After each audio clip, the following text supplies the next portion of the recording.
So hello guys, कल आप लोग का बीकॉम सेमेस्टर 1 का फाइनेंशियल अकाउंटिंग का एग्ज़ाम है। तो बहुत ही लास्ट मिनट में जो भी टिप्स दे रहा हूँ बहुत ही इंपॉर्टेंट है। ये टिप्स फॉलो कर लेना। अगर नहीं करोगे कर लिए तो बहुत अच्छा बात हो। पहले से प्रिपेयर किए हो तो ऑब्वियसली आप लोग का एग्ज़ाम अच्छा ही जाने वाला है। जो लोग कुछ भी नहीं किए हुए हैं वो लोग बिल्कुल कर लेना जो बोले हैं। जितना भी टाइम अभी बचा हो उसमें आराम से आपका हो जाएगा जो भी हम कुछ बोलेंगे। कर लेना, नहीं तो फिर सप्ली का रास्ता देखना पड़ेगा आप लोग को। ठीक है ना। तो वो चीज़ ऑब्वियसली आप लोग नहीं चाहोगे, राइट। तो चलो स्टार्ट करते हैं। सबसे पहले मैं बता दूं कि आप लोग का एग्ज़ाम जो पैटर्न होगा, जो एग्ज़ाम पैटर्न जो होगा ना वो ऑफलाइन वाला ही होगा। ठीक है ना। उम्मीद मत करना कि जो ऑनलाइन पैटर्न में था जिसमें तुम्हारा 8 क्वेश्चंस दिया रहेगा अकाउंट्स का, एनी 4 करना होगा, वो तो मुझे नहीं लगता इतना ईजी पे इतना पैटर्न होगा। और ऑब्वियसली तुम लोग देख पा रहे हो एमसीक्यू में क्या आ रहा है, पूरा ओल्ड पैटर्न आ रहा है। और पैटर्न मोस्ट प्रोबेबली आपका जो होगा ऑफलाइन पैटर्न ही होगा। ठीक है। तुम लोगों को पता होगा कि लगभग 15 से 20 मार्क्स का थ्योरी आते ही आते हैं। मतलब थ्योरी आप अटैम्प्ट कर पाओगे, 15 से 20 मार्क्स का थ्योरी आराम से अटैम्प्ट कर पाओगे। तो 20 मार्क्स काफ़ी वेटेज रहता है। ठीक है ना। तो उसमें सबसे पहले बता दूं थ्योरी क्या पढ़ना है आप लोगों को। ठीक है। थ्योरी मैं बता दे रहा हूँ। थ्योरी देखो, एक एक चैप्टर है आप लोग का accounting standard and accounting theory, right. ये पूरी 10 मार्क्स का चैप्टर है, जिसमें से अकाउंटिंग स्टैंडर्ड में टोटल 5 क्वेश्चंस मैंने दिए हैं। Short notes and gap, limitation of historical accounting system, cost accounting system, और क्वेश्चन नंबर 5 जो है limitation of fair accounting system. ये इसी 3 में से प्रोबेबली चांसेस है कि एक आ जाए। अगर चांसेस बढ़ाना है तो ऑब्वियसली 3 और 4 भी पढ़ लो। What do mean by capital maintenance और फेयर वैल्यू क्या है, फेयर वैल्यू सिस्टम।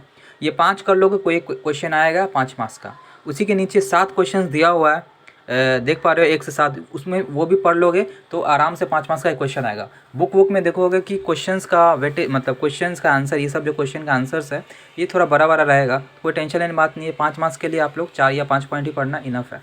ठीक है ना। 20 मार्क्स का काफ़ी इजी है। ये तुम 7-12 क्वेश्चंस पढ़ लो, 10 से 12 क्वेश्चन पढ़ लोगे छोटा छोटा, तो आराम से 10 मार्क्स स्कोर हो गया। उसी के आप नीचे आते हैं, एक इंट्रोडक्शन चैप्टर आप लोग आता है जो कि 10 मार्क्स का कैरी करता है।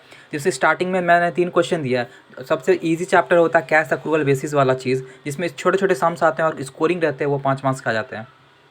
ठीक है। क्वेश्चन नंबर 2 जो था यहाँ पे difference between cash and accrual basis और short note on accounting equations पढ़ लेना और स्मॉल सम्स कर लेना। ये 5 मार्क्स में तीनों में से कोई एक 5 मार्क्स का ऑब्वियसली आ जाएगा। उसके बाद 5 मार्क्स का एक और थ्योरी आता है, जिसमें से कि पहला 4 मैं इंपॉर्टेंट बोल रहा हूँ, पहला 4 पढ़ लेना। Features of modern accounting, advantage, limitation of accounting, objective and function of accounting और users of accounting information, why they need informations. ये सब 4 क्वेश्चंस पढ़ लो तो मोस्ट प्रोबेबली यही क्वेश्चंस पढ़ लोगे तो आप लोगों को 15 से 20 मार्क्स का थ्योरी मिल जाएगा।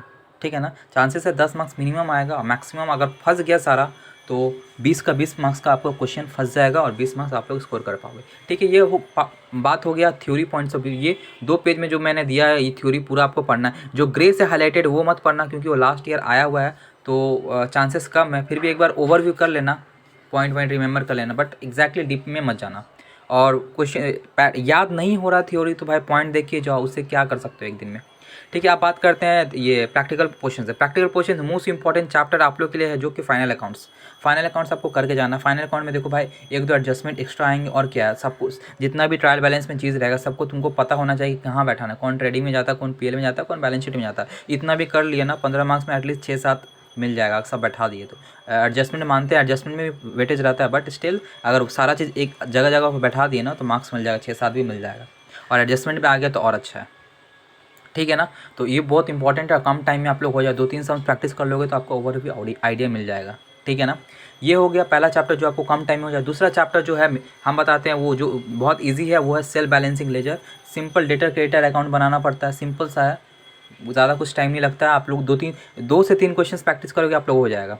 वो 5 मार्क्स का है। उसके बाद हम बोलेंगे आप लोग को डेप्रिसिएशन करने। डेप्रिसिएशन बचपन से करते आ रहे हो, ठीक है ना। डेप्रिसिएशन का नॉर्मल सम्स आया, 1-2 मशीन्स वाला भी आया तो भी आप लोग कर लोगे। ज़्यादा बड़ा हार्ड नहीं इसमें भी, लेकिन हाँ कई लेवल के सम्स होते हैं, बट स्टिल नॉर्मल सम्स आएगा और ईजी 1-2 सम्स ही करोगे तो आप लोग हो जाएगा। ठीक है ना।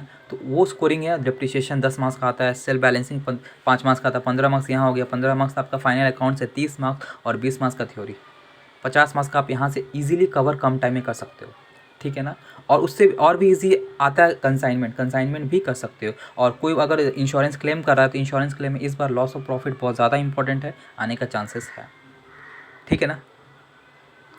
और अगर कोई इतना ही, जिसके पास टाइम कम है इतना ही करना, उससे ज़्यादा मत करना। मैं दूसरे लोग के लिए बोल रहा हूँ जो सिंगल एंट्री एनटीओ कर रहे हैं, दोनों में से कोई एक चैप्टर ही आप लोग प्रिपेयर करो अच्छे से, ताकि कर पाओ, ठीक है ना, क्योंकि दोनों में चॉइसेस रहेगा आप लोग का, कोई एक करना होगा, राइट। तो इतना ही इंपॉर्टेंट था आप लोग। बेसिकली हम बोलेंगे फिफ्थ ये, और हाँ, एक और छोटा चैप्टर जो मैं भूल गया, रेक्टिफिकेशन ऑफ एरर। नॉर्मल रेक्टिफिकेशंस आएगा, 2-3-4 एडजस्टमेंट आए, मतलब जर्नल लिखने बोलेगा, ठीक है, 1-2 में ये दिक्कत होगा, 2-3 तो राइट होगा, तो वो कर लोगे तो आराम से मार्क्स मिलेगा। तो बेसिकली अगर जो लोग को फेल होने का डर लग रहा है, उसको उसके लिए इंपॉर्टेंट क्या है, थ्योरी पढ़ना, फाइनल अकाउंट करना, सेल बैलेंसिंग, डेप्रिसिएशन और रेक्टिफिकेशन, ये 5 चीज़ कर लेना।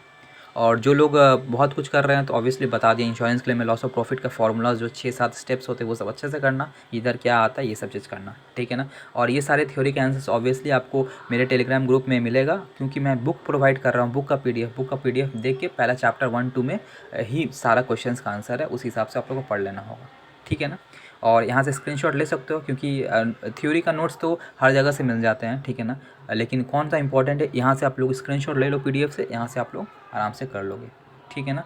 और कोई हेल्प चाहिए तो मुझसे बोलना। और हाँ, सम्स मत भेजना। और हाँ, अगर किसी को सम्स कहाँ से प्रैक्टिस करे भैया, कौन सा करे, बहुत सारा सम्स है, तो उसके लिए क्या करो भाई, लास्ट 4 साल का सम्स प्रैक्टिस कर लो, बस यही बोलेंगे, लास्ट 4 साल का प्रैक्टिस कर लो, उसमें तुमको डिफरेंट टाइप्स के सम्स भी मिल जाएंगे, तो वो कर लो, तो वो भी बेनिफिशियल है, ठीक है ना।